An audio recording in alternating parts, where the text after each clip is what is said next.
you've heard this one wrong. Almost everyone has. The serpent's seed is not about snakes having children. It's not about secret bloodlines walking around today. It's one sentence, buried inside a curse, and it quietly explains the whole Bible. Once you see it, you can't unsee it. By the end of this video, you'll understand the Bible's ending just by understanding its opening scene. Stay with me, because this gets good fast. We're in Genesis, chapter 3, right at the front of the story. This is the first book of the Bible, the foundation everything else stands on. It sits before Israel exists, before the law, before a single prophet ever spoke a word. Tradition credits Moses as the writer, working from accounts passed down for generations before him. He wrote it for a nation that desperately needed to know where they came from and why the world felt so broken already. So where does the serpent's seed actually show up in this ancient text? It shows up right after the very first sin, hidden inside a curse nobody in the garden expected. Adam and Eve had just eaten the forbidden fruit and the fallout came fast. God comes walking through the garden, and everything about that day unravels quickly. He turns to the serpent first, before he even says a word to the humans standing there. Here's exactly what he says, straight from Genesis 3:15. I will put enmity between you and the woman, and between your seed and her seed. Read that line slowly, because it moves fast if you're not paying attention. God isn't talking about baby snakes crawling around a garden.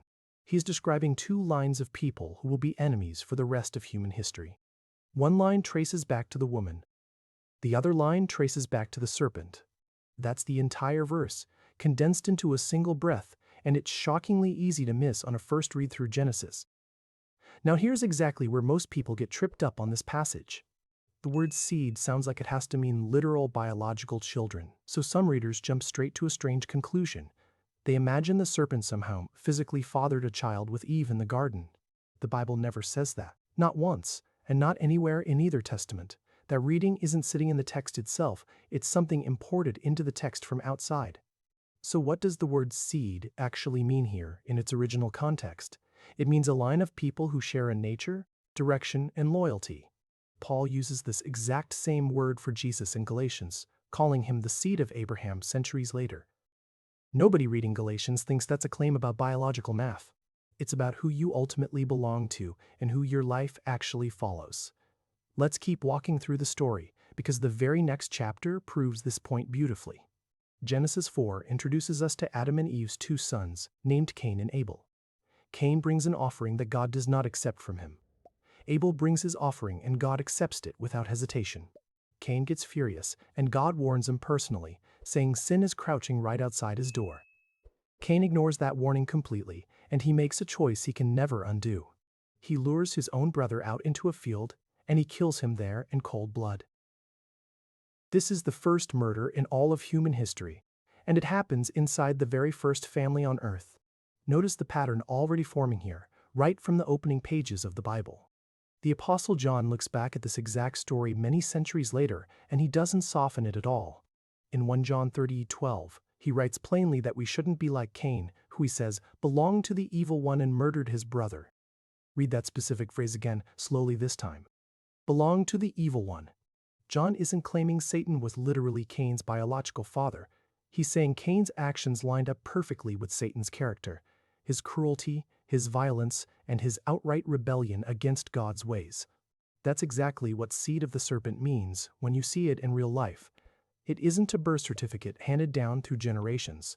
It's a lifestyle, a loyalty, a direction your daily choices keep quietly pointing toward. So think about it a little differently for a second. Every single person alive today is born into Adam's family. And that part is just plain biology. But the Bible keeps drawing a second line underneath that one, a moral line running straight through all of human history. Some people live like Abel lived, trusting God even when obedience costs them absolutely everything they have. Others live like Cain lived, choosing anger, control, and violence the moment things stop going their way. Which one of those two lines are you actually walking in today?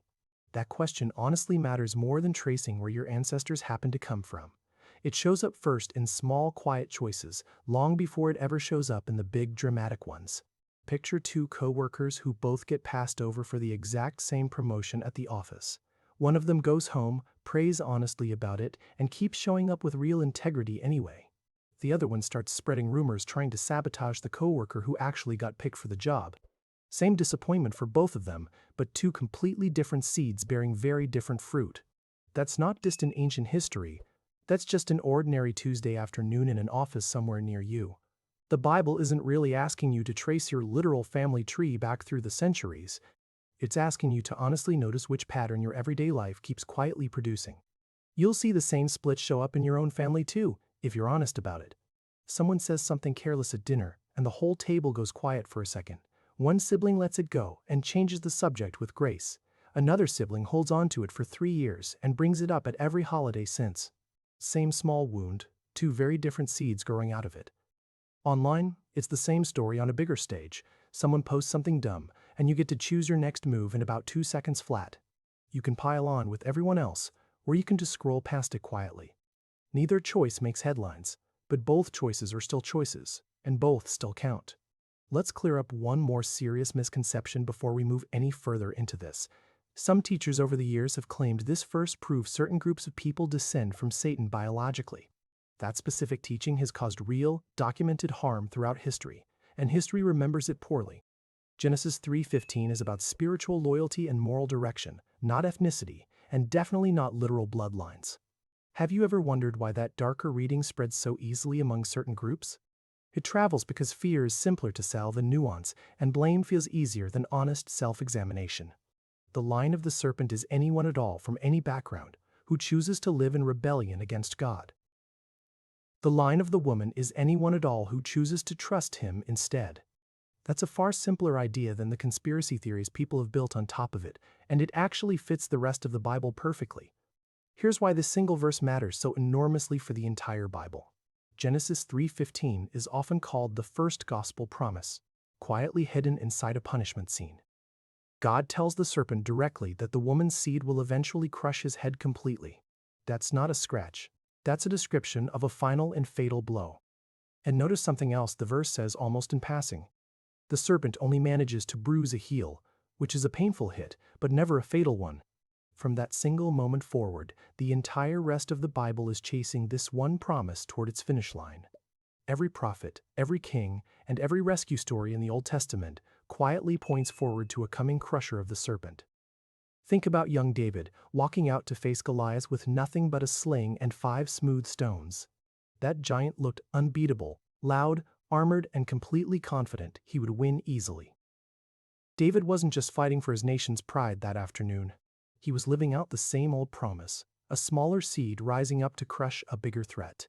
Judges is full of the same pattern too, unlikely people crushing enemies nobody expected them to beat. Every single one of those stories is a small echo of Genesis 3:15 playing out again and again. Fast forward through the whole sweeping story, and you eventually land on Jesus himself. Paul writes in Romans that God will soon crush Satan under the feet of every believer. Revelation 12 pictures a woman and a dragon, echoing Genesis chapter 3 almost word for word. The dragon tries desperately to devour her child the very moment he's born into the world. That child is Christ, the ultimate seed of the woman, finally arriving to finish what started back in the garden. The cross looks a lot like the serpent striking that heel, a real and genuinely painful wound. But 3 days later, the resurrection lands the actual fatal blow to the serpent's head once and for all. Why does any of this matter for your life right now, today, this week? Because you're not just reading ancient history when you open Genesis. You're reading the opening chapter of a story you're personally still living inside. Every choice you make either echoes Cain's rebellion or reflects the woman's quiet trust. That's not meant to scare you, it's meant to hand you real clarity. The Bible has never been confused about which line eventually wins this fight. It told you the ending back in chapter 3, hidden inside a curse spoken to a snake. So how do you actually check which seed you're walking in on any given day? Ask yourself one honest question when things go wrong. Did you respond with patience, or did you respond with control? Did you tell the truth, or did you protect yourself with a small lie? Did you forgive quickly, or did you quietly keep score instead? None of those moments feel dramatic while they're happening, but stack enough of them together, and they become the shape of an entire life. So the serpent's seed was never really about a talking snake, or a secret bloodline, or a conspiracy theory. It's a promise that quietly opens in Genesis and dramatically closes in Revelation. It's the story of two competing loyalties running through every single generation since Eden, and it ends with one loyalty crushed completely and the other one victorious forever. That's the entire shape of the Bible, condensed into a single sentence spoken to a snake in a garden. Isn't it wild that one short curse could hold the ending the whole entire time? Let's bring this all the way back around to exactly where we started. You've heard the serpent seed described as something strange, biological, almost like ancient folklore. But the real meaning turns out to be far simpler, and honestly, far more personally challenging. It isn't really asking who your distant ancestors happen to be. It's asking who you belong to right now, today, in your actual daily choices. Cain belonged to the evil one through what he chose to do, not through who biologically fathered him. Every single one of us gets to choose which seed our life is quietly bearing fruit for. Here's the question genuinely worth sitting with this week. When life disappoints you badly, which seed actually shows up and how you respond? Read Genesis 3:15 for yourself first, slowly, before you go watch anything else on this exact topic. Then read 1 John 30:12 right alongside it, and let those two verses talk honestly to each other. Drop your honest answer down in the comments below, because I genuinely read every single one of them. If this finally made sense of a passage that used to confuse you for years, hit subscribe, because next week we're tracing this exact same promise straight through the story of Noah.